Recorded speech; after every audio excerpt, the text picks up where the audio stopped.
दोस्तों इस लॉकडाउन में आप घर पे बैठे हो और आप सोच रहे हो कि यार इस लॉकडाउन के टाइम को यूटिलाइज कैसे करें। तो मैं आपको बताऊं कि सोचने से थोड़ी ही कुछ ना होने वाला है दोस्तों। आपको प्रैक्टिकली टाइम को यूटिलाइज करना आना चाहिए और टाइम को प्रॉपर यूटिलाइज करने के लिए मैं लेके आया हूं एक्सेल के टिप्स का वीडियो आपके लिए।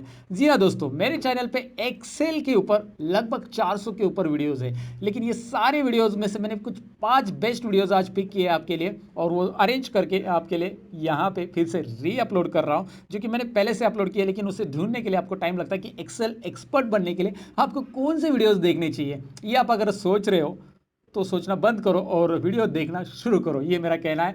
आज की वीडियो में एक्सेल के 5 टिप्स मैं सतीश लर्न मोर चैनल में आप सबका स्वागत करके शुरू करते हैं एक्सेल के ये एक्सपर्ट बनने के 5 टिप्स।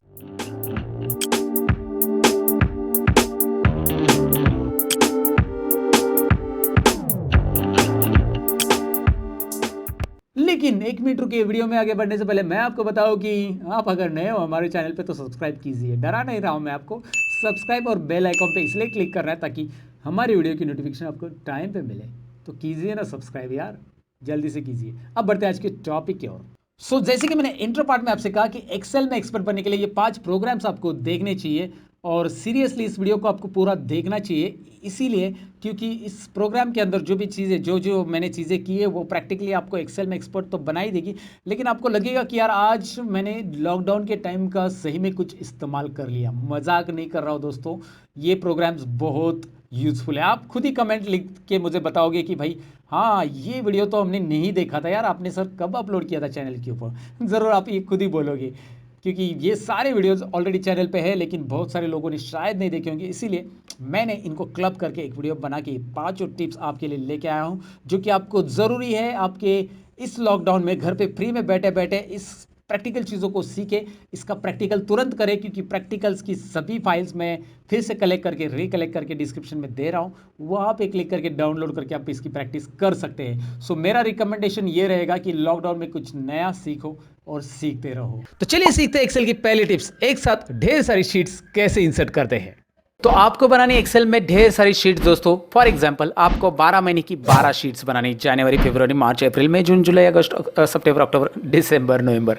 उल्टा हो गया, नवंबर दिसंबर, कभी कभी हो जाता है हड़बड़ी में उल्टा दोस्तों। लेकिन आपको बनानी ऐसी 12 शीट, तो आप करेंगे क्या, ट्रेडिशनल मेथड आप करेंगे, न्यू शीट पे क्लिक और ऐसे आप 12 शीट इंसर्ट करते जाओगे और बाद में हर एक शीट के ऊपर आप करोगे राइट क्लिक और राइट क्लिक करने के बाद रीनेम और रीनेम करने के बाद यहाँ पे नाम दोगे जैन फेब मार्च अप्रैल मई जून जुलाई जैसे भी। जी हाँ दोस्तों, जैसे कि मैंने कहा कि आपको बनानी ढेर सारी शीट्स और जैसे मंथ नेम की हो सकती है या कुछ और भी हो सकती है, तो ऐसे शीट के लिए आप ट्रेडिशनल मेथड हमेशा यूज़ करोगे। यहाँ पे प्लस पे क्लिक करते जाओगे फिर राइट क्लिक करके रीनेम, जैसे मैंने इंट्रो पार्ट में बताया। लेकिन मैं जो स्टेप्स कर रहा हूँ वो अगर फॉलो करोगे तो आप जितनी चाहिए उतनी शीट्स बना सकते हैं और जो भी नाम की चाहिए वो नाम की बना सकते हैं। ऐसे कैसे, चलिए देखते हैं। यहाँ पे दिखा रहा हूँ मैं आपको। सिंपली सपोज यहाँ पे लेना है जनवरी, अभी मुझे जनवरी तो दिसंबर शीट्स तैयार करनी है, तो मैं क्या कर रहा हूँ, जनवरी लिखने के बाद यहाँ पे ड्रैग कर रहा हूँ और दिसंबर तक ड्रैग कर रहा हूँ और यहाँ पे थोड़ा सा मैं हेडिंग भी दे दूंगा ऊपर, मंथ करके हेडिंग मैं यहाँ पे दे रहा हूँ। चलिए मैं यहाँ पे ऊपर हेडिंग भी दे रहा हूँ और यहाँ पे मैंने हेडिंग दे दिया और जो भी है हेडिंग आप छोड़ दो इस तरह से, क्योंकि मुझे यहाँ पे इसका पाइवट टेबल तैयार करना है दोस्तों। अब बोलोगे यार पाइवट टेबल का और शीट इंसर्ट का क्या संबंध है? संबंध है दोस्तों, आपको पता चलेगा, पूरा तो देख लो यार। तो चलिए यहाँ पे मैं आपको बता देता हूँ कि यहाँ पे पहले इसे सिलेक्ट करना है इस तरह से। आपको जो भी लिस्ट टाइप करनी है आप टाइप कीजिए। आपके प्रोडक्ट की लिस्ट हो सकती है जिसकी शीट्स आपको बनानी है, आपकी एम्प्लॉय के नाम हो सकते हैं जिनकी शीट्स आपको बनानी है। आपको जिसकी शीट्स बनानी है वो सब लिस्ट यहाँ पे टाइप करके लो। एटलीस्ट एक कॉलम में वो रहना चाहिए यहाँ पे, और है टाइप आपके पास पहले से, तो आप उनकी शीट्स यहाँ पे इजीली बना सकते हो। करना क्या है, इंसर्ट में जाना है। इंसर्ट में जाने के बाद यहाँ पे आपको जाना है पाइवट टेबल में। आपको ऑप्शन दिखाई दे रहा है ऊपर पाइवट टेबल, और पाइवट टेबल पे क्लिक कर देना है। जैसे आप पाइवट टेबल क्लिक करोगे you will get a dialog box. ये इस तरह का एक डायलॉग बॉक्स मिलेगा जिसमें हमें न्यू वर्कशीट नहीं चाहिए, एग्जिस्टिंग ही लेना है। और ऊपर तो ऑलरेडी हमने डेटा सिलेक्ट किया है, सिलेक्ट टेबल और रेंज। अगर आप पाइवट टेबल नहीं जानते हैं और पाइवट टेबल आप डिटेल में बेसिक टू एडवांस सीखना चाहते हैं पूरा डिटेल में, तो उसके लिए 40 मिनट्स का एक वीडियो मैंने बनाया पाइवट टेबल का। इसकी लिंक मैं डिस्क्रिप्शन में दे दूंगा आपके लिए, या मेरे चैनल पे है, आप चेक कर सकते हैं। पाइवट टेबल एक ही वीडियो देखेंगे तो पाइवट टेबल पूरा समझ में आएगा। ये तो एडवर्टाइज थी मेरे वीडियो की दोस्तों, बीच बीच में करनी पड़ती है आपको ये बताने के लिए कि मेरे चैनल पर एक्सेल के और भी वीडियोज़ है। चलिए वो आप देखेंगे, उम्मीद करता हूँ। यहाँ पे फिलहाल देखिए एग्जिस्टिंग वर्कशीट में कर्सर रखिए। जी हाँ, एग्जिस्टिंग वर्कशीट में कर्सर रखने के बाद आपको यहाँ पे सिंपली क्लिक कर देना है शीट पे, कहीं पे भी ओके बटन पे क्लिक कर दो। जैसे आप ओके करोगे, यहाँ पे इसके बीच में आपका कर्सर रहना चाहिए और यहाँ पे राइट साइड में आपको पाइवट टेबल फील्ड लिस्ट मिलेगा। अब ये पाइवट टेबल फील्ड में मैं क्या कर रहा हूँ, यहाँ पे आपको दिखाई दे रहा है मंथ कॉलम आ चुका है और इस मंथ को मैं ड्रैग करके फिल्टर्स में रख रहा हूँ। यहाँ पे आप देखिए ध्यान से, मंथ को ड्रैग करके मैंने फिल्टर्स में रख दिया। चलिए, जैसे मंथ्स को मैंने फिल्टर में ड्रैग करके रखा है, अब मैं आगे क्या करने वाला हूँ, मैं एनालाइज टैब, यहाँ पे ऊपर दिखाई दे रहा है आपको एनालाइज टैब, इस पर मैं क्लिक कर रहा हूँ। एनालाइज टैब में क्लिक करने के बाद लेफ्ट साइड में ऑप्शन आ रहा है जो कि पाइवट टेबल के ऑप्शन यहाँ पे आते हैं और इसमें आ रहा है शो रिपोर्ट फिल्टर पेजेस। अभी जिन्होंने मेरा पाइवट टेबल का वीडियो देखा है ना 40 मिनट्स का, उनको क्लिक हो गया होगा कि मैं क्या कर रहा हूँ। एग्जैक्टली उनको क्लिक हुआ होगा क्योंकि उसमें ये चीज़ मैंने बता दी है। अब मैं इस मंथ को सिलेक्ट कर रहा हूँ और ओके कर रहा हूँ। ओके करने के बाद यहाँ पे आपको दिखाई दे रही है नीचे कुछ सीट्स तैयार हो चुकी है जनवरी से लेकर दिसंबर तक। वाओ, व्हाट अमेजिंग, है ना। आप ऐसे ही बोलोगे, अगर ऐसा आपके मुंह से निकला हो तो कमेंट सेक्शन में ज़रूर लिख देना। अगर आपको कुछ चीज़ें अमेजिंग लगती है तो उसे कमेंट में लिखना ना भूलिए दोस्तों। यार कमेंट पढ़ के बहुत मज़ा आता है आपका। मतलब मैं संडे जब थोड़ा बहुत फ्री रहता हूँ ना, तो आपके कमेंट पढ़ता रहता हूँ और कुछ रिप्लाई भी देने की कोशिश करता हूँ। अभी टाइम मिलता है वैसे रिप्लाई देता हूँ दोस्तों, लेकिन आप कमेंट ज़रूर कीजिए, आपकी कमेंट पढ़ने में मैं इंटरेस्टेड हूँ। फिलहाल तो यहाँ पे देखिए 12 शीट बन चुके हैं, लेकिन एक बात देखिए कि हर एक शीट में आप ऊपर देखेंगे कि हेडिंग में जो 1 और 2 कॉलम दिख रहे हैं उसमें आ चुका है उसका नाम। तो ये नहीं चाहिए ना आपको, तो आपको इसे सिंपल आप हटा सकते हैं। जितने भी शीट्स है उसमें से एक साथ हटाने के लिए आप इसे कंट्रोल बटन प्रेस करके सभी शीट को सिलेक्ट कीजिए। ध्यान दीजिए मैं क्या कर रहा हूँ, कंट्रोल बटन प्रेस करके सभी शीट्स को यहाँ पे मैं एक साथ सिलेक्ट कर रहा हूँ और बस यहाँ पे एक ही शीट से मैं इसे डिलीट कर देता हूँ। तो ये एक बात यहाँ पे ध्यान रखिए कि अगर आप कंट्रोल बटन प्रेस करके सभी शीट सिलेक्ट करते हैं और पहली शीट में जो भी काम करते हैं, जो भी शीट में काम करते हैं वो सभी शीट में आता है। यहाँ पे मैं कॉलम की विड्थ बढ़ा रहा हूँ या इसका जूमिंग लेवल बढ़ाता हूँ, तो जूमिंग लेवल भी सभी शीट में बढ़ने वाला है। तो एक साथ सभी शीट में अगर आपको सेम काम करना है तो कंट्रोल बटन प्रेस करके आप शीट को सिलेक्ट कर सकते हैं। ये एक शीट की टिप्स है जो आपके साथ मैंने शेयर की है। तो चलिए यहाँ पे मैंने इसे डिलीट कर दिया और कॉलम की साइज एडजस्ट कर दिया और जूमिंग लेवल भी एडजस्ट कर दिया। तो ये सभी शीट में हुआ है कि नहीं देखने के लिए एक काम करते हैं, जो डिसलेक्टेड शीट है उस पर क्लिक कर देते और बाद में दोबारा हम इसे क्लिक कर देते। वो सारा डिसलेक्शन, मतलब आपने जिस कंट्रोल बटन प्रेस करके सिलेक्ट किया था वो सिलेक्शन हटाने के लिए बस एक डिसलेक्ट शीट पे क्लिक कीजिए, ऑटोमेटिकली वो सिलेक्शन हट जाता है। तो आप देख सकते हैं सारे शीट में से वो डिलीट हो चुका है, इवन जन, फेब, मार्च, और सारी शीट क्लीन हो चुकी है। सबके कॉलम की साइज और जूमिंग लेवल ऑटोमेटिक एडजस्ट हो चुकी है।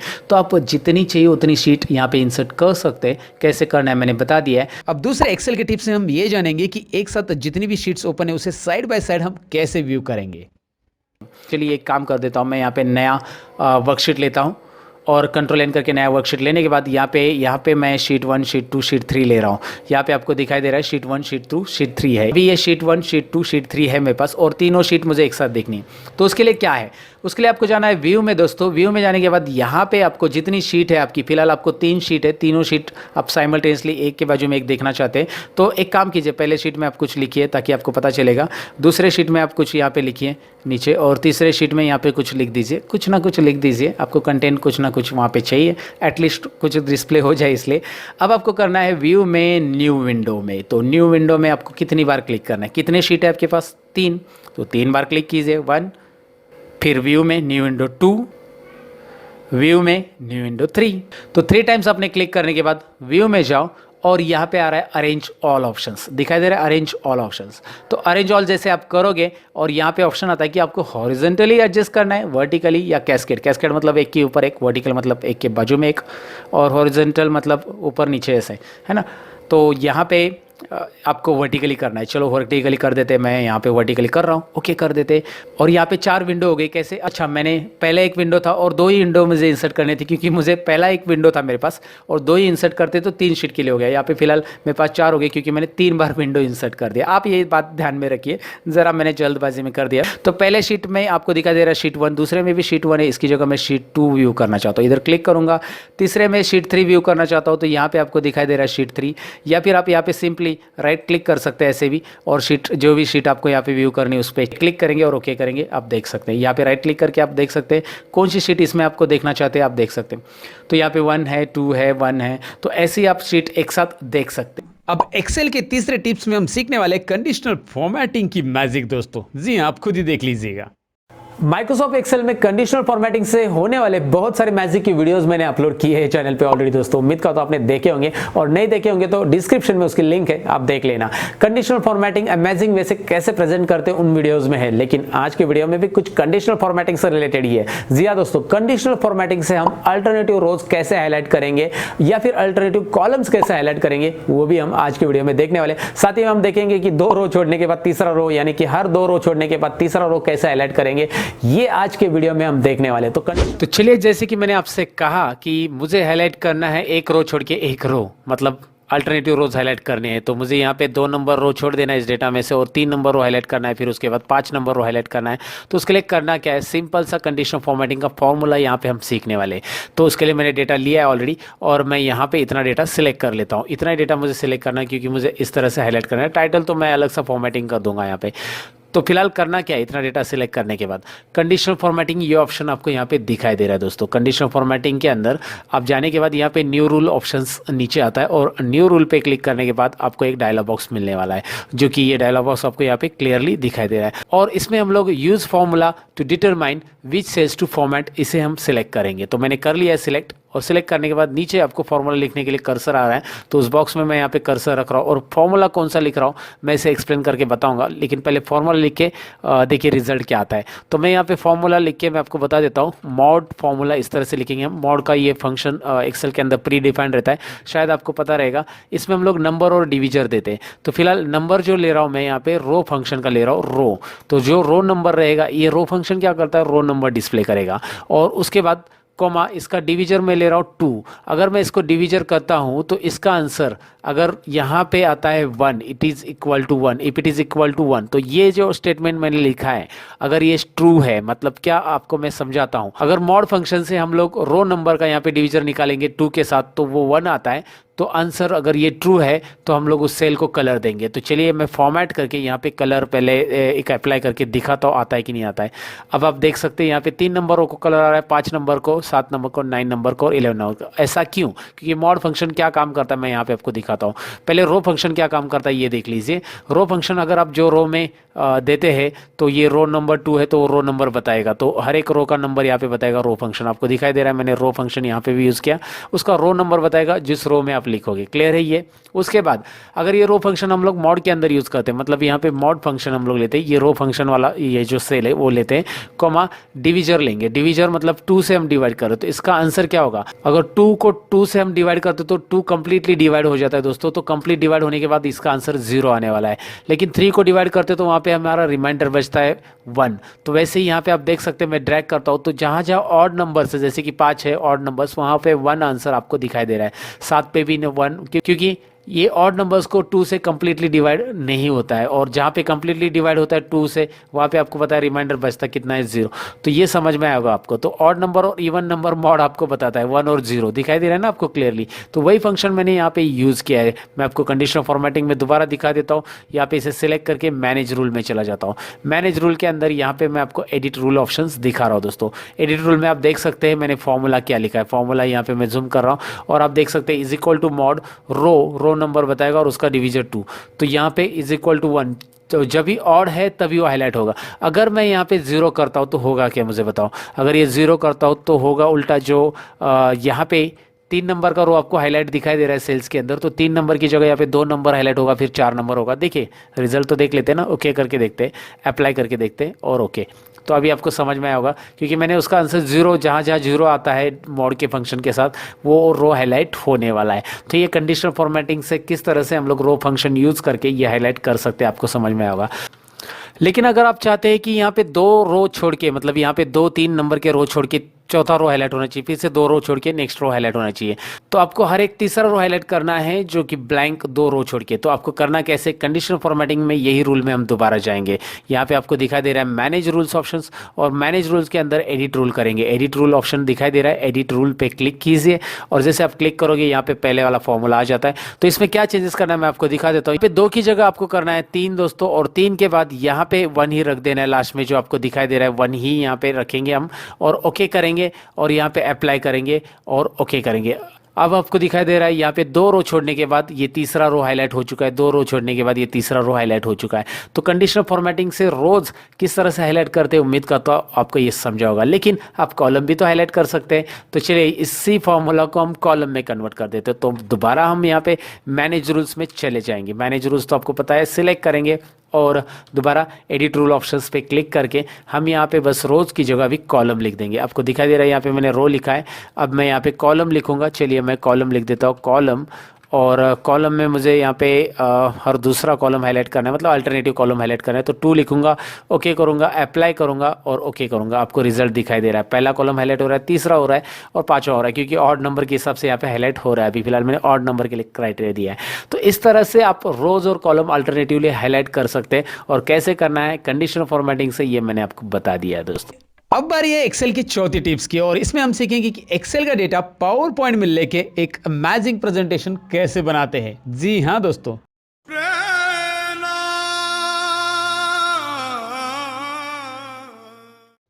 काश कल के क्लाइंट मीटिंग में मैं अगर एक्सेल का डेटा पावर पॉइंट में प्रेजेंट करता तो शायद मछली जाल में फंस जाती। I mean client proposal accept करते। जी हाँ दोस्तों, हम एक्सेल का डेटा पावर पॉइंट में लेके एक अमेजिंग प्रेजेंटेशन बना सकते हैं। अगर आपकी कोई बोर्ड मीटिंग है और आप चाहते कि एक्सेल का डेटा दिखा के आप लोगों को बोर ना करे, तो इसीलिए एक्सेल का डेटा पावर पॉइंट में लेके आप अमेजिंग प्रेजेंटेशन बना सकते हैं। कैसे, मैं आपको स्क्रीन पे ट्रेलर दिखाता हूँ। मूवी तो बाद में देखेंगे, पहले ट्रेलर देखिएगा। यहाँ पे आपको दिखाई दे रहा है एक्सेल शीट, लेकिन उसके अंदर कुछ पर्टिकुलर डेटा मैं हाईलाइट कर रहा हूँ, फोकस कर रहा हूँ, और ये मैंने कोई एनिमेशन सॉफ्टवेयर से नहीं किया है दोस्तों। आपको यहाँ पे दूसरी एक्सेल शीट दिखाई दे रही है जिसमें मैंने चार्ट लिया है, और चार्ट के अलग अलग कॉलम्स को मैं यहाँ पे हाईलाइट कर रहा हूँ, जो कि एक एनिमेशन की तरह आपको लग रहा है, लेकिन ये माइक्रोसॉफ्ट पावर पॉइंट है। जी हाँ, एक्सेल का डेटा माइक्रोसॉफ्ट पावर पॉइंट। तो यहाँ पे आ चुका हूँ मैं एक्सेल फाइल के अंदर, जो डेटा मुझे पावर पॉइंट में लेके एक इंटरेस्टिंग प्रेजेंटेशन तैयार करना है। आपको बस ये स्टेप्स फॉलो करने हैं, बाकी कोई डिफिकल्ट नहीं है। इसमें कोई फॉर्मूला नहीं देना है, ना ही कोई बहुत लंबे लंबे स्टेप्स है। बस कुछ इंटरेस्टिंग चीज़ें हैं जो आपको यहाँ पे फॉलो करनी है। पहले तो सबसे पहले एक्सेल की इस फाइल को ओपन करने के बाद आपको प्रिंट स्क्रीन ये बटन कीबोर्ड के ऊपर दबा देना है। प्रिंट स्क्रीन दबाने से ये स्क्रीन कॉपी हो जाती है। उसके बाद आपको करना क्या है, सिंपली पावर पॉइंट स्टार्ट करना है, जो कि मैंने ऑलरेडी स्टार्ट किया है। आपको दिखाई दे रहा है ब्लैंक प्रेजेंटेशन मैंने लिया है। मैं यहाँ पे लेआउट में जाऊँगा और यहाँ पे स्लाइड का लेआउट चेंज करके ब्लैंक करूँगा, यानी कि यहाँ पे जो आपको दिखाई दे रहा है क्लिक टू ऐड टाइटल वगैरह, ये सब मुझे नहीं चाहिए, इसलिए मैंने यहाँ पे ब्लैंक लेआउट पे क्लिक किया। अब आपके सामने ये ब्लैंक स्लाइड आ चुकी है, और आपको यहाँ पे प्रेस करना है Ctrl+V, यानी कि जो मैंने प्रिंट स्क्रीन बटन से किया था, मतलब वो प्रिंट स्क्रीन बटन से दरअसल जो भी स्क्रीन सामने थी वो कॉपी हो जाती है, और Ctrl+V बटन प्रेस करने से यहाँ पे वो पेस्ट हो जाती है। अब मैं इसे साइज़ कम करके एडजस्ट करूँगा, यहाँ पे आपको एडजस्ट करनी पड़ेगी। अब मेरा जो रिजोल्यूशन है स्क्रीन का वो है 1920 मेरे स्क्रीन का रिजोल्यूशन। उसके हिसाब से इस स्क्रीन का जो साइज़ है वो इस तरह से मुझे एडजस्ट करके स्क्रीन के ऊपर फिट करना होगा।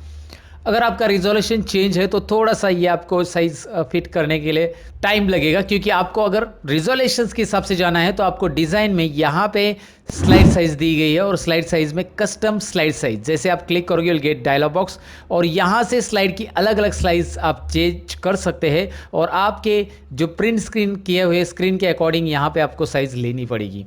You just have to try it, क्योंकि आपका कौन सा रिजोल्यूशन है वो छोटी सी चीज़ है, बस आपको एक बार समझना है कि भाई अगर ये प्रॉपर नहीं बैठ रहा है स्क्रीन के ऊपर फुल स्क्रीन में, तो आपको वो चीज़ करनी पड़ेगी। फिलहाल तो मेरा यहाँ पे पूरा बैठ गया, क्योंकि मेरा वाइड स्क्रीन रिजोल्यूशन है, और यहाँ पे भी आप देख सकते हैं कस्टम में मैंने वाइड स्क्रीन 16:9 ये रखा है, 16:9, और मेरा स्क्रीन भी 16:9 रिजोल्यूशन में है। फिलहाल तो मैं आपको बताऊं कि ये एक बार यहाँ पे लाया आपने, इसे इमेज कहते हैं, हम एक्सेल का डेटा नहीं है अभी ये। अब यहाँ पे करना क्या है, सिंपली आपको Ctrl+D बटन प्रेस करना है। तो यहाँ पे आप ध्यान से देखोगे अभी एक और डुप्लीकेट आ चुका है, मैं इसे ड्रैग करके नीचे ले रहा हूँ, लेकिन मुझे इसे इसी के ऊपर रखना है, एग्जैक्टली ओवरलैप करना है प्रॉपर।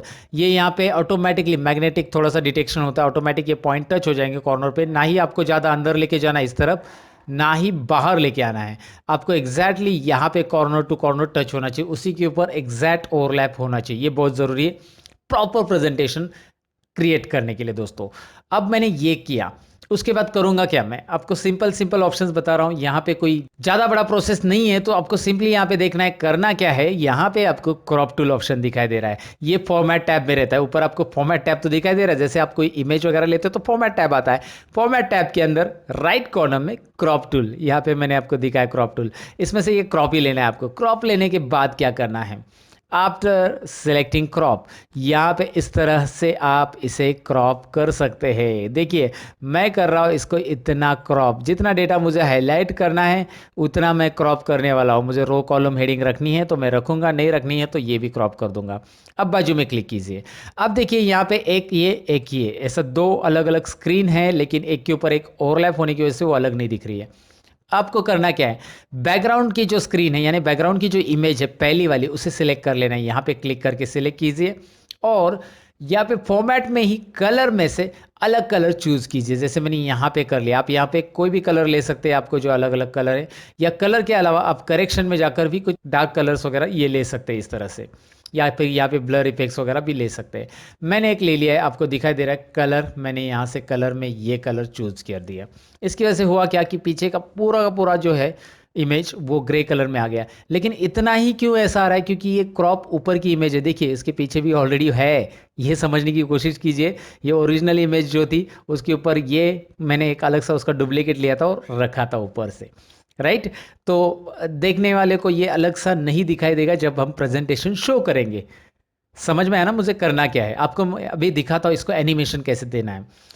चलिए एनिमेशन टैब पे क्लिक कीजिए और इसे वाइप एनिमेशन दीजिए। एनिमेशन के बारे में, पावर पॉइंट के एनिमेशन के बारे में आपको अच्छे से नॉलेज होना चाहिए। यहाँ से जब एनिमेशन आप अप्लाई करते हो तो इंडिविजुअल सिंगल एनिमेशन अप्लाई होगा। अगर आपको एक ही स्लाइड पे डबल एनिमेशन अप्लाई करना है तो आपको ऐड एनिमेशन में जाना होता है। फिलहाल तो मेरा पहला एनिमेशन है तो मैं यहाँ से अप्लाई कर रहा हूँ, वाइप एनिमेशन मैंने अप्लाई किया और वाइप में ऑलरेडी इफेक्ट आ रहा है बॉटम टू टॉप, तो मैंने इसमें कुछ नहीं किया, यही इफेक्ट रहने दिया।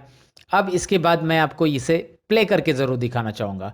इसको प्ले करने के लिए आप यहाँ पे F5 बटन प्रेस कर सकते हैं। चलिए मैंने F5 किया फुल स्क्रीन और मैं अभी डाउन एरो प्रेस करूँगा, आपको दिखाई दे रहा है क्या हो चुका है, उतना पर्टिकुलर डेटा हाईलाइट हो गया है, क्योंकि पहले वो पुरानी इमेज दिख रही थी और जैसे मैंने एरो प्रेस किया वो एनिमेशन, वाइप एनिमेशन से वो एंट्रांस एनिमेशन था, वो इमेज जो क्लियर वाली इमेज थी वो अभी आपको दिखाई दे रही है। एंट्रांस एनिमेशन है, एंट्रांस यहाँ पे 4 एनिमेशंस रहते हैं, आपको पता रहेगा, एंट्रांस, एम्पेसिस, एग्जिट और मोशन पाथ। फिलहाल हमें एंट्रांस और एग्जिट की जरूरत है। एग्जिट की क्यों अभी पता चलेगा आपको। अब करना क्या है आगे, अब मुझे इस पोर्शन को हाईलाइट करना है दोस्तों, यहाँ पे जो दूसरा डेटा है, तो मैं करूँगा क्या, कंट्रोल डी बटन प्रेस करूँगा। मुझे मेरा क्लाइंट का ध्यान इस डेटा पे लेके जाना है, या मेरे जो व्यूअर्स है उनका ध्यान इस कॉर्नर पे लेके जाना है। तो सबसे पहले मैंने कंट्रोल डी किया, डुप्लीकेट। किसको डुप्लीकेट किया, जो ग्रे कलर का मैंने बनाया उसे डुप्लीकेट किया है। अब डुप्लीकेट करने से क्या होता है आपको दिखाई दे रहा है, और एक ग्रे कलर का यहाँ पे स्क्रीन आ चुका है सामने, और इसे भी मैंने प्रॉपर रखा उसी स्क्रीन के ऊपर। व्हाट आई विल डू, मैं इसे क्रॉप करूंगा, फॉर्मेट में जाके मैं इसे क्रॉप करूंगा। क्रॉप में जाकर मैं इतना पोर्शन आपको दिखाई दे रहा है, ये पोर्शन मैं यहाँ पे दिखाना चाहूँगा। जो भी कॉलम नंबर दिखाना चाहते हो तो दिखाओ, नहीं तो इतना डेटा आपको दिखाना है बस दिखाओ। बाजू में क्लिक करो, ये डेटा यहाँ पे ये दिख रहा है आपको, इतना ही सिलेक्ट हो रहा है। अब इसे करना क्या है, we have to reset it. Reset picture एक ऑप्शन है फॉर्मेट में, रिसेट पिक्चर स्टेप से याद रखिएगा दोस्तों। रिसेट पिक्चर करने के बाद क्या हो रहा है, ये हाईलाइट हो रहा है। अच्छा ये हाईलाइट हो गया है, अब मुझे करना क्या है, इसे एनिमेशन देना है। लेकिन इसे एनिमेशन देने के पहले ये जो है इसे एंट्रांस एनिमेशन मैंने दिया था। एनिमेशन टैब में क्लिक कीजिए, यहाँ पे 1 एनिमेशन आ चुका है, आपको दिखाई दे रहा है यहाँ पे 1 एनिमेशन है। तो ये जो 1 एनिमेशन है ये एंट्रांस है, लेकिन इसकी एंट्री के बाद इसकी एंट्री करनी है, लेकिन इसे एग्जिट करना होगा ना हमें। तो एग्जिट करने के लिए हमें ऐड एनिमेशन में जाना है, यहाँ से नहीं एनिमेशन देना है। एक पिक्चर पे अगर एक से ज़्यादा एनिमेशन देना है तो ऐड एनिमेशन से हमें देना होता है। और यहाँ पे मैं एग्जिट में ये वाइप एनिमेशन चूज कर रहा हूँ। एग्जिट के अंदर जो डायलॉग बॉक्स है यहाँ पे आपको दिखाई दे रहा है, एग्जिट के अंदर वाइप एनिमेशन। तो वाइप एनिमेशन मैं यहाँ पे ले रहा हूँ। चलिए वाइप एनिमेशन लेने के बाद दिखाई दे रहा है ये कैसे हुआ, एग्जिट हो रहा है। और मैं इसे इफेक्ट ऑप्शन में जाकर फ्रॉम टॉप करूँगा, मतलब ये इस तरह से ओपन और क्लोज की तरह। पहले ओपन हुआ था शटर, अभी शटर क्लोज कर दिया, इस तरह से कर दिया। अब इसके साथ इसको एनिमेशन कौन सा आएगा, एंट्रांस आएगा। तो ये इसका पहला एनिमेशन है तो मैं यहाँ से डायरेक्ट ले सकता हूँ, ये एंट्रांस एनिमेशन ही है, ग्रीन वाला एंट्रांस एनिमेशन याद रखना है। तो मैं यहाँ से डायरेक्ट दे रहा हूँ, ओके। तो अब करना क्या है इसके बाद ये चीज़ यहाँ पे समझ लीजिए, ऊपर एक आपको ऑप्शन दिखाई दे रहा है एनिमेशन पेन, राइट। तो अब इस एनिमेशन पेन पे क्लिक कीजिएगा। क्लिक करने के बाद यहाँ पे आपको पहला एनिमेशन, दूसरा एनिमेशन, तीसरा एनिमेशन दिख रहा है। ये दूसरा जो है एग्जिट का रेड वाला है, तीसरा जो है एंट्री का है, पहला भी एंट्री का है, दिख रहा है। तो ये तीसरा जो एनिमेशन है ये मैं करने क्या वाला हूँ इसके साथ देखिए। तीसरे एनिमेशन के ऊपर यहाँ पे एरो पे क्लिक करूँगा और यहाँ पे एक ऑप्शन आपको समझ लेना है, वो है start with previous. Start with previous मतलब क्या दोस्तों? स्टार्ट विथ प्रीवियस यानी कि हमारा जो एग्जिट एनिमेशन है रेड वाला, उसके साथ ही ये रन होगा। चलिए मैंने स्टार्ट विथ प्रीवियस किया है, मैं आपको दिखा देता हूँ होगा कैसे। मैं यहाँ पे स्लाइड शो करूंगा। F5 बटन प्रेस करने के बाद आपको यहाँ पे मैं दिखाता हूँ। पहले तो ये शटर ओपन हो गया, यानी इतना डेटा दिखा, लेकिन जैसे मैं डाउन एरो या एरो की या माउस का क्लिक करता हूँ, लुक एट हियर, यहाँ पे वो गायब हो गया। मतलब इसका शटर क्लोज, इस डेटा का वो डेटा हाईलाइट हो रहा है जो मुझे करना था। Are you getting? ये डेटा प्रेजेंटेशन कैसे करना है समझ में आपको? ये तो आपको समझ में आया होगा। अब मैं आपका ध्यान इस नीचे वाले डेटा पे लेके जाना चाहता हूँ जो कि अभी लाइट कलर में दिख रहा है। तो करना क्या है, दोबारा वही स्टेप्स फॉलो करने हैं जो कि मैंने स्टार्टिंग में बताया। पहले तो आपको ये ग्रे इमेज को सिलेक्ट करना है, कंट्रोल डी डुप्लीकेट करने के बाद इसे पहले अरेंज कर लो क्योंकि ये थोड़ा सा नीचे रहता है। यहाँ पे देखो, ये पॉइंट को ज़रा ध्यान से समझो। मैं आपको यहाँ पे जूम करके दिखाता हूँ। यहाँ पे दिखाई दे रहा है, ये एकदम कॉर्नर पे जाकर टच करना होगा आपको, एक के ऊपर एक ओवरलैप। ये लाइन दिखाई दे रही है डॉटेड, इस तरह से आनी चाहिए कॉर्नर के ऊपर। तो ये छोटी सी बात है लेकिन ये बहुत ही प्रॉपर करनी होगी आपको, नहीं तो ये इमेज एक के ऊपर एक ओवरलैप नहीं है तो आपका प्रेजेंटेशन वो प्रोफेशनलिटी नहीं देगा जो प्रोफेशनलिटी चाहिए एक्चुअली प्रेजेंटेशन के अंदर।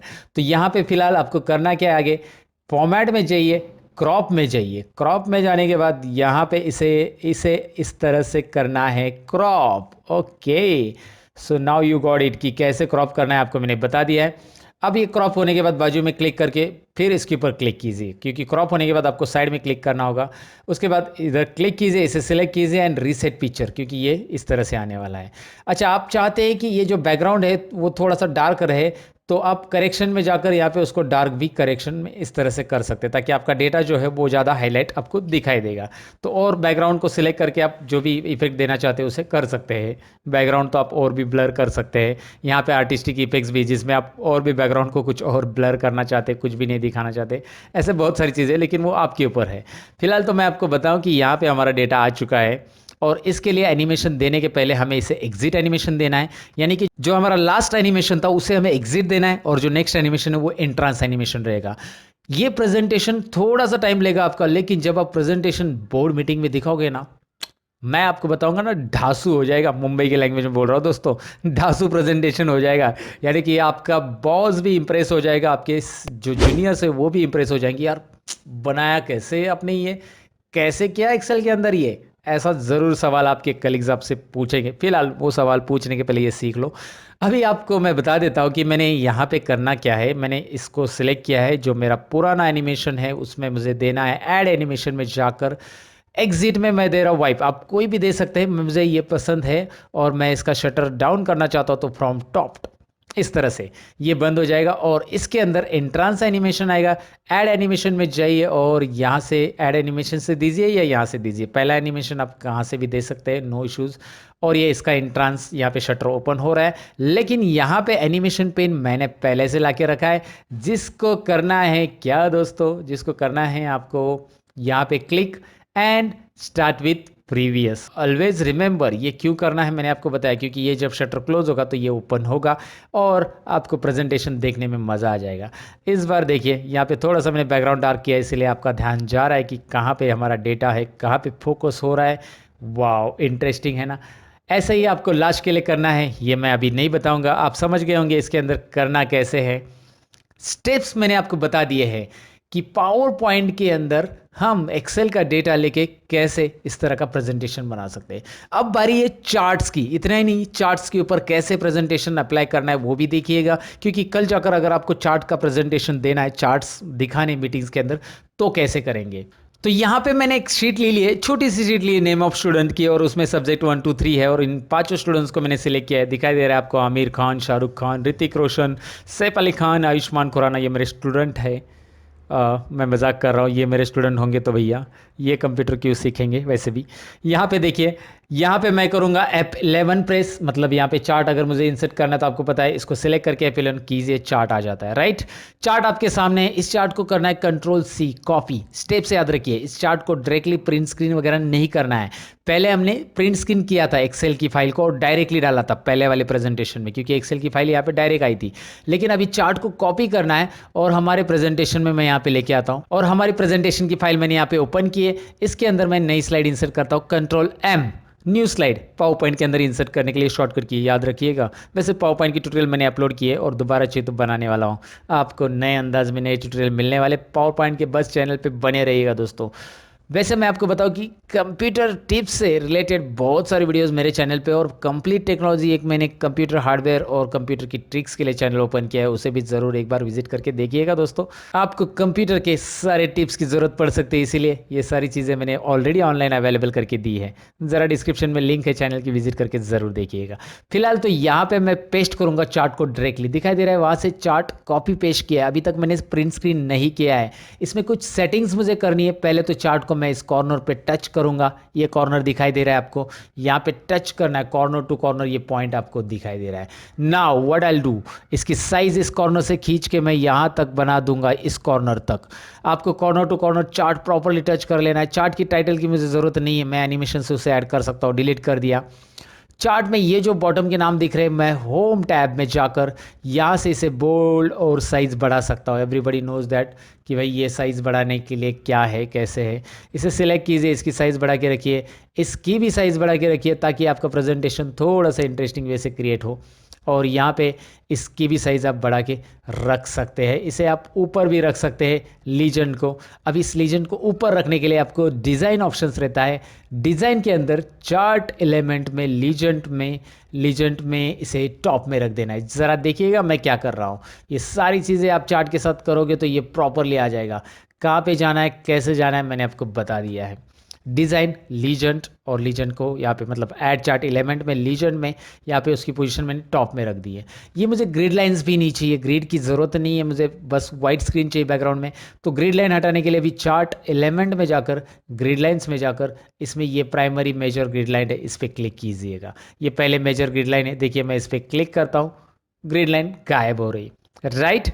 तो ये चार्ट को मैंने प्रॉपर बना दिया। अब आपको करना है फुल स्क्रीन के लिए, इसको स्लाइड शो में जाकर फ्रॉम करंट स्लाइड, क्योंकि मेरी पहली स्लाइड ये है, अगर मैं F5 बटन प्रेस करूंगा तो स्टार्टिंग से चालू होगा, इसलिए फ्रॉम करंट स्लाइड ये फुल स्क्रीन आ गया। फुल स्क्रीन करने के बाद अब आपको कीबोर्ड पे आना है, प्रिंट स्क्रीन बटन दबा देना है। प्रिंट स्क्रीन बटन दबाते ही ये पूरी की पूरी स्क्रीन आपको पता है कॉपी होने वाली है।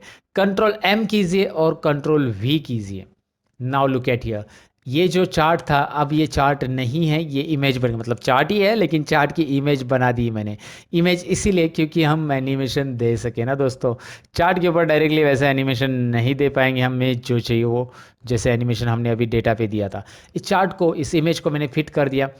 चाहिए तो ये स्लाइड हमें ज़रूरत नहीं है अभी स्लाइड नंबर 2 की, ये हम यहाँ से डिलीट कर देंगे और ये स्लाइड नंबर 2 पे शिफ्ट हो गई, जो कि इमेज है हमारी, राइट। यहाँ पे ये इमेज है। अब इमेज क्रिएट होने के बाद आपको आगे के स्टेप्स तो पता ही है, मैं फास्ट यहाँ पे करना चाहूँगा उस स्टेप्स को, क्योंकि आपको पता है ऑलरेडी कि यहाँ पे मैं सबसे पहले Ctrl+D करूँगा, इसको पहले एडजस्ट करूँगा, कॉर्नर पे टच करूँगा। टच करने के बाद फॉर्मेट में जाकर क्रॉप टूल लूँगा। क्रॉप टूल लेने के बाद जो कॉलम मुझे पहले शो करना है उस कॉलम की तरफ मैं इस तरह से करूँगा, इस तरह से जो भी कॉलम करना है मुझे ये करना है। ये करना, ये कॉलम ऋतिक रोशन मुझे शो करना है। चलिए तो ऋतिक रोशन मैं यहाँ पे इस तरह से शो करूँगा। ओके, ये इतना ही शो करना चाहता हूँ मैं, राइट।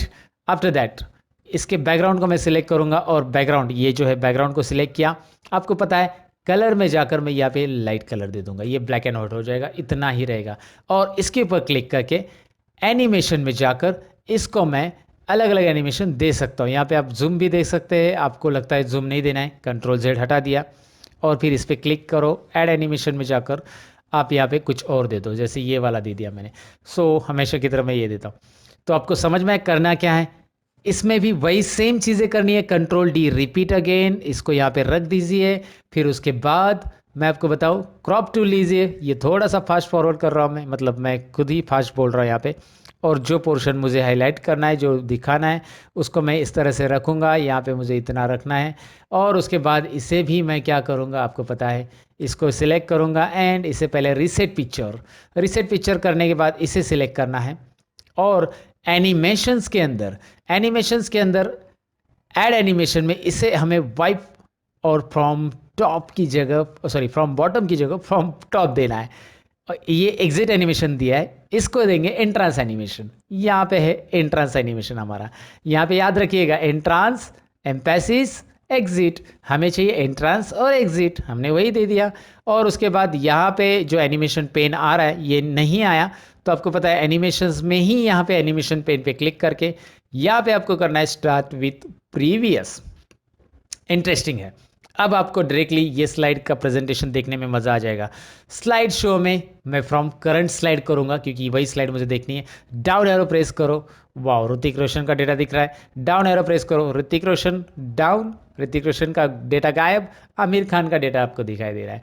सो इंटरेस्टिंग प्रेजेंटेशन मैंने कैसे बनाया आपको समझ में आएगा दोस्तों। मेरे बहुत सारे वीडियो एडिटिंग में भी ये सारी चीज़ें यूज़ करता हूँ।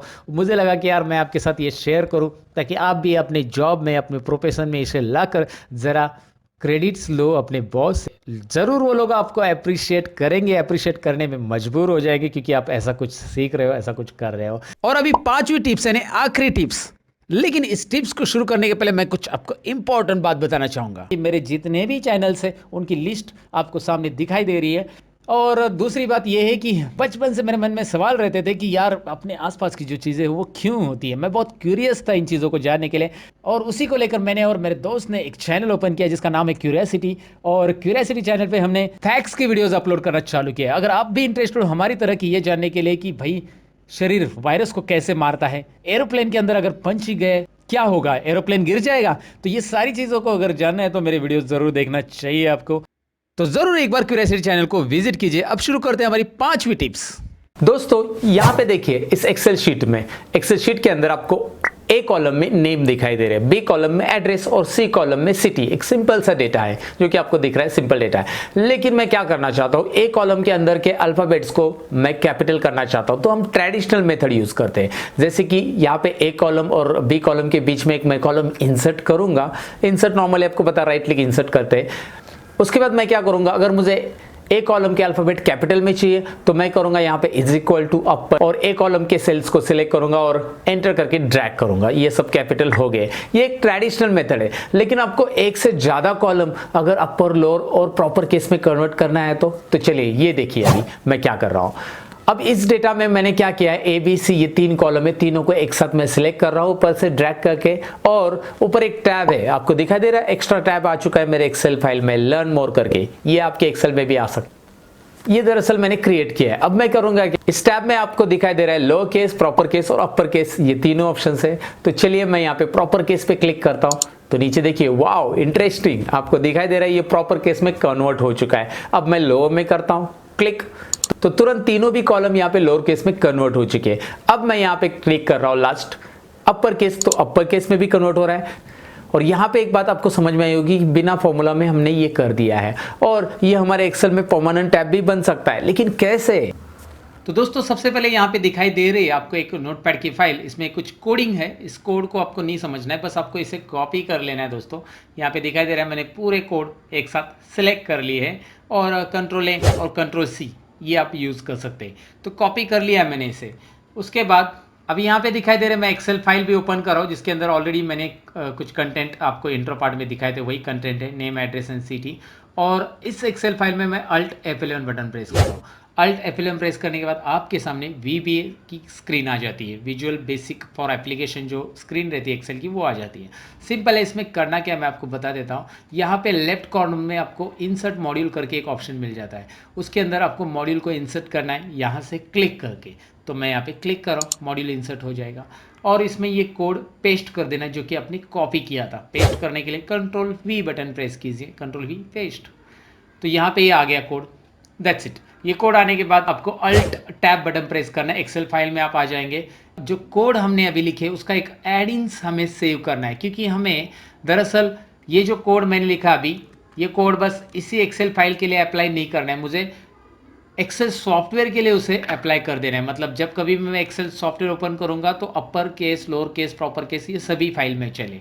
तो इसके लिए मैं करूँगा क्या, यहाँ पे इस फाइल को मैं सेव एज करूँगा। मतलब F12 बटन प्रेस करना है आपको। कोई भी फाइल को आपको दोबारा सेव करना है तो F12 बटन प्रेस करते सेव एज की स्क्रीन आ जाती है। यहाँ पे आपको सेव एज का डायलॉग बॉक्स दिखाई दे रहा है। अब इस डायलॉग बॉक्स के अंदर आपको यहाँ पे देना है एडिन्स का नाम। अब मैं इस एडिन्स को नाम दे रहा हूँ चेंज केस एडिन। आप कुछ भी दे सकते हैं, चेंज केस ही है, ये अलग अलग प्रॉपर, लोअर और अपर केस है। तो इसे चेंज केस करके एडिन्स हम बना रहे हैं, जो कि वर्ड के अंदर चेंज केस करके ऑलरेडी एक ऑप्शन रहता है, एक्सेल के अंदर नहीं रहता, इसलिए ये सारी चीज़ें हम कर रहे हैं यहाँ पे। एक्सेल के अंदर हमारे खुद के ऑप्शंस हम बनाएंगे, अपर केस, लोअर केस और प्रॉपर केस। इसके लिए चेंज केस, और यहाँ पे एक्सेल वर्कबुक की जगह मैं क्लिक करूँगा और यहाँ पे एक्सेल एडिन्स इस ऑप्शन पे मैं क्लिक करूँगा। आपको दिखाई दे रहा है ये ऑप्शन क्लियरली अभी। एक्सेल एडिन इस ऑप्शन को यहाँ पे सिलेक्ट करना है और चेंज केस करके ये एडिन्स कहाँ पे सेव हो रहा है वो आपको ऊपर पाथ भी दिखाई दे रहा है, रोमिंग माइक्रोसॉफ्ट एडिन्स, इसमें सेव हो जाएगा। ये लोकेशन है एडिन्स सेव होने का, ऑटोमेटिक एक्सेल उस लोकेशन में यहाँ पे लेके आता है जब आप सेव एज टाइप में एडिन्स लेते हो। तो अब सेव फाइनली करना है आपको। सेव करने के बाद आपको उस एडिन्स को एक्सेल के लिए परमानेंट बनाने के लिए फाइल में जाना है। फाइल मेनू यहाँ पे दिखाई दे रहा है। उसके बाद यहाँ पे बॉटम में आपको एक ऑप्शंस मिल रहा है, उसमें क्लिक करना है। हर एक में मिलता है। अगर आप एक्सेल 2007 यूज़ करो तो वहाँ पे एक्सेल ऑप्शंस ऐसे लिख के आता है पूरा, और नया वर्जन है एक्सेल का तो ऑप्शन ही लिख के आएगा। उसके बाद आपके सामने एक डायलॉग बॉक्स आता है। उस डायलॉग बॉक्स में आपको यहाँ पे एडिन्स ऑप्शन दिखाई दे रहा है, जिसमें आपको क्लिक करना है। इस एडिन्स पे क्लिक करने के बाद आपको यहाँ पे मैनेज में नीचे एक्सेल एडिन्स गो यहाँ पे बटन दिखाई दे रहा है, गो पे क्लिक कीजिए। गो पे क्लिक करने के बाद आपको जाना है यहाँ पे ब्राउज ऑप्शन, एक छोटा सा डायलॉग बॉक्स आ रहा है, उसमें ये ब्राउज ऑप्शन दिखाई दे रहा है। ये ब्राउज ऑप्शन पे मैं यहाँ पे क्लिक करूँगा। अब यहाँ पे क्लिक करने के बाद यहाँ पे चेंज केस वाला जो एडिन हमने अभी सेव किया था उसे क्लिक कीजिए और बस ओके कीजिए। उसके बाद अगर आपको यहाँ पे पूछा गया कि ये ऑलरेडी एडिन सेव है आपके इसमें, इसे एग्जिस्ट है, ये एडिन्स ऑलरेडी इस फाइल में सेव है, आपको रिप्लेस करना है, यस करना है और यहाँ पे ओके कर देना है। ये एडिन्स यहाँ पे ऐड हो गया है। अब आपको करना क्या है, आपको सिंपली अल्ट टैप करके यहाँ पे कोडिंग में दोबारा जाना है। ऊपर वाला जो मॉड्यूल दिखाई दे रहा है आपको, यहाँ पे आप ज़रा ध्यान से देखिए, यहाँ पे है दो अलग अलग मॉड्यूल 1 मॉड्यूल 1। तो ऊपर वाला जो मॉड्यूल है उसको डबल क्लिक करके ये टेक्स्ट आपको यहाँ पे डिलीट करना है, या मॉड्यूल को ही आप डिलीट करेंगे तो भी चलेगा। यहाँ पे मैं इस मॉड्यूल को ही डिलीट कर देता हूँ, राइट क्लिक और रिमूव मॉड्यूल। अभी इस मॉड्यूल की हमें ज़रूरत नहीं, क्योंकि इस मॉड्यूल के अंदर के जो कंटेंट है वो ऑलरेडी चेंज केस के एडिन्स में यहाँ पे इस मॉड्यूल में ऐड हो चुके हैं। तो दोनों मॉड्यूल सेम ही है। तो जो हमारा पुराना ओरिजिनल मॉड्यूल था उसे हम यहाँ से रिमूव कर रहे हैं, क्योंकि हमारे डबल डबल कोड ना हो जाए फाइल के अंदर, इसलिए मैं यहाँ पे रिमूव कर रहा हूँ। Remove module 1, yes. लेकिन यहाँ पे ध्यान रखना है कौन सा मॉड्यूल आपको रिमूव करना है। मैं आपको जूम करके यहाँ पे दिखा देता हूँ। Change case dot Excel AM का मॉड्यूल आपको रखना है, यहाँ पे दिख रहा है वो मॉड्यूल है। और जो ऊपर का मॉड्यूल था जो कि बुक 4, मेरा जो भी बुक 1 2 4 रहेगा आपकी फाइल, उसका मॉड्यूल मैंने डिलीट किया है। ये मेरा बुक 4 फाइल है, उसका मॉड्यूल मैंने डिलीट किया है। तो ये बात ज़रा ध्यान में रखना कि कौन सा मॉड्यूल डिलीट करना है। कहीं गलती से आपने ये वाला मॉड्यूल अगर डिलीट कर दिया चेंज केस डॉट XLM, तो आपको फिर वो एडिन्स नहीं मिलेगा, वो एक्टिव नहीं होगा। अब करना क्या है, फाइनल आपको यहाँ पे टैब तैयार करना है, जैसे मैंने इंट्रो पार्ट में दिया था। तो यहाँ पे फाइल मेनू में चले जाइए, ऑप्शंस में क्लिक कीजिए, यहाँ पे सामने डायलॉग बॉक्स आ गया है। उसके अंदर आपको कस्टमाइज रिबन यहाँ पे जो ऑप्शन दिखाई दे रहा है उस पर क्लिक कीजिए। कस्टमाइज रिबन के अंदर राइट साइड में आपको बहुत सारे टैब दिखाई दे रहे हैं। आपको लास्ट वाला टैब जो भी है आपके मेनू में से वो सिलेक्ट कर लेना है। यहाँ पे आपको दिखाई दे रहा है ऊपर व्यू टैब लास्ट है हमारे लिस्ट में, तो व्यू टैब सिलेक्ट किया और उसके बाद यहाँ पे न्यू टैब पे क्लिक कीजिए। मतलब व्यू टैब के बाद न्यू टैब, नया टैब ऐड होगा। चलिए न्यू टैब ऐड होता है कि नहीं देखते हम। न्यू टैब, ओके, यहाँ पे न्यू टैब ऐड हो चुका है। इसका नाम आप राइट क्लिक करके रीनेम कर सकते हैं। आसानी से राइट क्लिक कीजिए, रीनेम कीजिए। इसका नाम मैं यहाँ पे रख रहा हूँ लर्न मोर, ओके। आप जो भी चाहिए वो रख सकते हैं, एज यू विश। आपका नाम खुद का भी दे सकते हैं। आप ग्रुप का क्या नाम देना है आप उसे भी यहाँ से चेंज कर सकते हैं। रीनेम, इस ग्रुप का नाम देना है मुझे चेंज केस ग्रुप, आप इसे चेंज केस किसी तरह से नाम रखना है वो आप चेंज और स्पेस भी रख सकते हैं, what ever you can write it. अभी यहाँ पे कुछ लोगों, यहाँ पे कोई आइकॉन वगैरह ऐड करना है उसके लिए तो यहाँ पे आइकॉन भी ऐड कर सकते हैं। चलो इसका ग्रुप का नाम रख दिया मैंने। अब इस ग्रुप में मुझे वो मैक्रोज ऐड करना है जो कि मैंने ऑलरेडी एडिन्स में ऐड कर दिया है। तो सिंपल है, बस अभी यहाँ पे पॉपुलर कमांड ऊपर दिख रहा है, वहाँ पे क्लिक कीजिएगा। उसके बाद यहाँ पे मैक्रोज ऑप्शन आ रहा है, अब इस मैक्रोज ऑप्शन में आपको क्लिक करना है। मैक्रोज ऑप्शन में आपको दिखाई दे रहा है lower case, proper case and upper case, ये मैक्रो है। चलिए मैं इसे ऐड कर दूंगा 1 बाय 1। यहाँ पे ये तीनों भी ऐड हो चुके हैं, lower case, proper case and upper case. Okay, तो अब लोअर केस के लिए आइकॉन देना है, राइट क्लिक कीजिए। यहाँ पे रीनेम, नाम तो बदलना नहीं मुझे इसका, बस आइकॉन देना है लोअर केस के लिए। तो आप इसमें से कोई भी आइकॉन यहाँ से पिक कर सकते हैं, जो आपको आइकॉन अच्छा लग रहा है, आपको प्रेजेंटेटिव लग रहा है, वो आइकॉन आप रख सकते हैं। तो चलिए लोअर केस के लिए मैं यहाँ से कोई भी एक आइकॉन ले लेता हूँ। अब दूसरा आइकॉन भी ले सकते हैं, राइट क्लिक, यहाँ पे चेंज रीनेम, यहाँ पे रीनेम, फिर कोई भी आइकॉन लीजिए। यहाँ पे आइकॉन असाइन कर रहा हूँ मैं बस एग्जांपल के तौर पे रीनेम। और अगर आप आइकॉन नहीं असाइन करते तो बाय डिफ़ॉल्ट एक आइकॉन आने वाला है, कोई भी आइकॉन दीजिए यहाँ पे जो आपको अट्रैक्टिव लग रहा है। चलिए ये अट्रैक्टिव लग रहा है मुझे, हो गया। यहाँ पे तीनों भी आइकॉन अप्लाई हो चुके, ओके कीजिए। ओके करने के बाद ये डायलॉग बॉक्स हो जाएगा क्लोज और यहाँ पे एक नया टैब आ रहा है लर्न मोर। अब आपको करना क्या है, अभी आपको इसे सिलेक्ट करना है। सिलेक्ट करने के बाद लोअर केस पे क्लिक करके देखिए, सब लोअर हो गया। प्रॉपर पे देखिए, सब प्रॉपर हो गया। अपर पे देखिए, सब अपर हो गया। यही नहीं कि आप ये तीनों को एक साथ सिलेक्ट करके करना चाहते हैं तो आप प्रॉपर कीजिए, अपर केस कीजिए, लोअर केस कीजिए, सब हो रहा है ना यहाँ पे, इजीली हो रहा है, बस एक क्लिक से हो रहा है दोस्तों। और अभी ये परमानेंट हो गया आपके एक्सेल के लिए। मतलब अगर मैं यहाँ पे इस फाइल को क्लोज कर देता हूँ, इस फाइल को यहाँ पे एज इट इज़ क्लोज कर रहा हूँ, तो क्लोज करने के बाद कोई अगर नया फाइल मैं ओपन करता हूँ एक्सेल का, चलिए मैं फिर से दोबारा एक्सेल स्टार्ट करता हूँ। यहाँ पे स्टार्ट करने के बाद ब्लैंक वर्कबुक लेता हूँ और यहाँ पे आप देख सकते हैं, चलिए मैं यहाँ पे कुछ कंटेंट टाइप कर रहा हूँ और कुछ भी कंटेंट कैपिटल में मैंने टाइप किया, आप देख सकते हैं। इन दोनों को एक साथ सिलेक्ट कर रहा हूँ और लर्न मोर ये टैब पे क्लिक करके मैं यहाँ पे प्रॉपर केस में कन्वर्ट कर पा रहा हूँ। Upper case, proper case, lower case, मतलब एक्सेल के लिए परमानेंट हो गया। ये एडिंग्स बनाने का यही तो बेनिफिट होता है दोस्तों, कि आप एक बार बना दो, हमेशा के लिए आपके एक्सेल फाइल में रहेगा, आपका टाइम भी सेव होगा। सो कैसे लगे दोस्तों एक्सेल के पांचों भी टिप्स? डेफिनेटली आपको एक्सपर्ट बना देंगे। मुझे कमेंट सेक्शन में लिखना ना भूलिए, लाइक भी कीजिए, दोस्तों के साथ शेयर भी कीजिए। मैं मिलूंगा कुछ और इंटरेस्टिंग वीडियो के अंदर, तब तक के लिए हमेशा की तरह यही कहूँगा दोस्तों, सीखते रहो, सिखाते रहो और मेरे चैनल के वीडियोज़ देखते रहो। बाय बाय, और अपना ख्याल भी रखो। Bye bye.